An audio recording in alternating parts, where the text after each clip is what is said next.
You guys took a look at Newton's first law, Newton's second law, and now Newton's third law. And Newton's third law is different than the first two.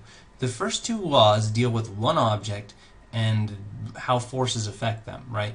Newton's first law is really just a very special case of Newton's second law. Newton's first law says if the net force is zero, then the net acceleration is zero. Okay? An object at rest stays at rest. An object in motion stays in motion without changing its velocity.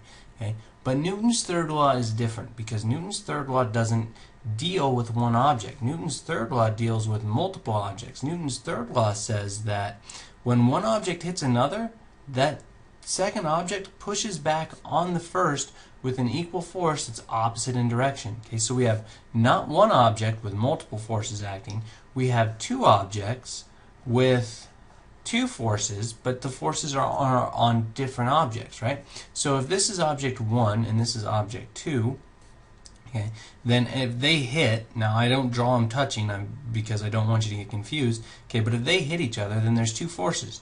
There's the force on object 2, okay, force on 2, but this came from number 1, okay, force on 2 from 1.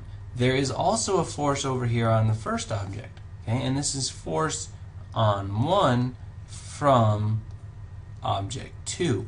Okay, now remember when we deal with forces, we try to deal them with or name them by the agents that cause them, right? So if we have a ball, and it's falling, the force due to gravity pulls down on it. If there's something sitting on a table, there's the normal force pushing up on it. The force is normal from the surface. Okay. Well, when we have Newton's third law problem, it's important to understand what the force is, but also where it came from. Okay, so this is not an uncommon notation. Okay, so there's the force on 2 from 1, force on 1 from 2. It just makes it explicit what we're talking about.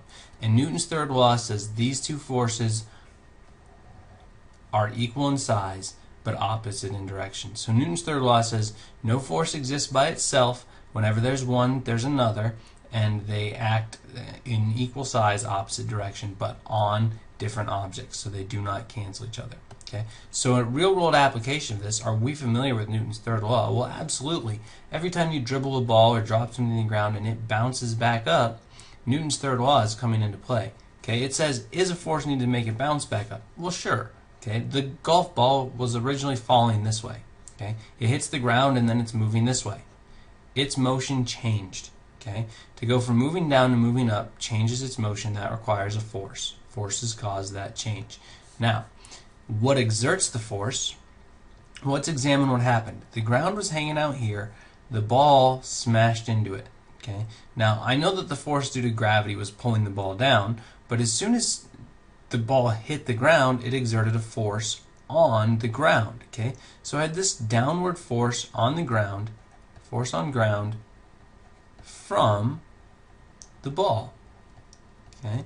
Now, according to Newton's third law, that means there is an equal and opposite force back up on the ball, from the ground. Okay, so the ground exerted that force. It came from the earth. Now, why do we see the ball bounce up and the earth not really move? Well, the mass of the ball is tiny, the mass of the earth is huge, and the forces are the same. So, giant mass, small force, not a lot of acceleration. Small force, tiny mass, we're going to get some acceleration. Okay, so the ground exerts the force back up on the ball. Now, this question is more like the one you guys answered in lab. Okay, we have two carts. Okay, one of them's in motion and it's small, so a 2 kilogram cart is moving this way at 4 meters per second. Okay, it's going to hit another cart that's over here, 5 kilograms. It's not moving. Okay, that doesn't matter. Okay, inertia doesn't depend on speed. Mass doesn't depend on speed. Okay, so this one's moving, this one's not moving. This one's got 5 kilograms of mass, this one's got 2 kilograms of mass. Which cart experiences a greater force from the collision? Well, neither. Okay, this cart's going to get pushed this way because when the moving cart hits it, we're going to have the force on this one. Okay, and then because it got hit, it hits back and it's going to have this one. Now, what can I say about these two forces? Neither one of them is greater. So that's a trick question. Which cart experiences a greater force? It's the same force, same size force, right? The magnitude is equal. So I can say that the magnitude of F1 equals the magnitude of F2. right? Force is a vector, so they're not equal because they're in opposite directions, but they are equal in size. Now, which cart will have a greater change in motion? This is change in motion. Read that as acceleration. Which cart's going to accelerate more? Well, if F1 and F2 are the same size, and Newton's second law says net force equals mass times acceleration, if this is the same, but our masses are changing, then our acceleration is going to change. So a 2 kilogram mass, that's easier to change. It's going to have a greater acceleration. 5 kilogram mass, that's larger mass, harder to change, smaller acceleration. So the 2 kilogram cart will have a greater acceleration because it has less mass. It has less inertia. It has less resistance to change. Okay? Now, a quantitative problem. Okay, suppose a 50 kilogram skater pushes against a second skater whose mass is 80. When you guys do a Newton's third law problem, I encourage you to not draw the objects touching. Yes, these are contact forces and they do actually touch in real life, but if you keep them apart, then it's easy to see what's going on. So I have my 50 kilogram skater, 80 kilogram skater. Okay, so since I have two objects, I really need two variable lists. Mass, 50 kilograms. Okay, mass, 80 kilograms. What else do I know? A 50 kilogram skater pushes against a second skater, so this is skater 1, skater 2, with a force of 10 newtons. So that means a force of 10 newtons got applied to this skater. Okay, and so over here, and we get to ignore friction, and we don't really care about gravity and the normal force because they balance. So I can go ahead and actually say net force equals 10 kilograms. Not 10 kilograms, that's a mass, 10 newtons. Okay. Now, what about over here? Do I know anything about this force? Well, where did this 10 newtons come from? This 10 newton force is from skater 1 pushing on skater 2. Newton's third law says skater 2 is going to push back on skater 1 with an equal but opposite force. So there is actually a 10 newton force this way. But it is opposite in direction. So I'm going to say net force here equals negative 10 newtons. Okay? If this one's to the right and it's positive, then this one to the left is negative.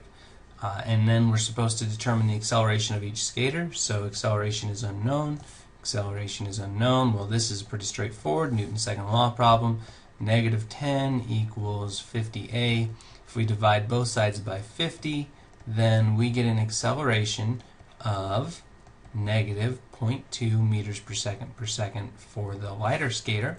And over here, we have 10 equals 80a, and we divide both sides by 80, and we get an acceleration of 0.125 meters per second. Okay? You'll notice this is in the same direction as the force to the right. It's positive. This one is in the same direction of this force. It's to the left. It's negative. Okay? They are not the same acceleration, just like we'd expect. The one with the larger mass, this one, has a smaller acceleration. It's harder to change its motion. This one with the smaller mass has a larger acceleration. It's easier to change its motion. Okay? So, when you do a Newton's third law problem, keep the two objects separate from each other. Just because they hit doesn't make them one object.